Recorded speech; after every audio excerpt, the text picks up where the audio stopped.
கொண்டிருப்பவர் அன்னை தெரசா. தென்கிழக்கு ஐரோப்பிய நாடான அல்பேனியாவில் 1910ஆம் ஆண்டு ஆகஸ்ட் 26ஆம் தேதி பிறந்தார்.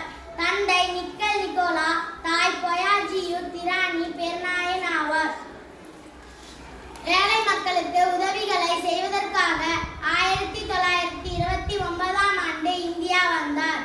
மிஷனரிஸ் ஆஃப் சாரிட்டிஸ் என்ற சேவை அறக்கட்டளையை தொடங்கி நோய்வாய்ப்பட்ட மக்களுக்கு அடைக்கலம் கொடுத்தார். தொழுநோய், காய்ச்சல், HIV பாதித்தவர்களுக்கு தேவையான ஆலோசனைகளையும் அவர்களை மற்றவர்கள் புறக்கணிக்க கூடாது என்றும் விழிப்புணர்வு நிகழ்ச்சிகளையும் நடத்தினார். இந்தியாவை தாண்டி பல வெளிநாடுகளுக்கு பிறர் அன்பின் பணியாளர்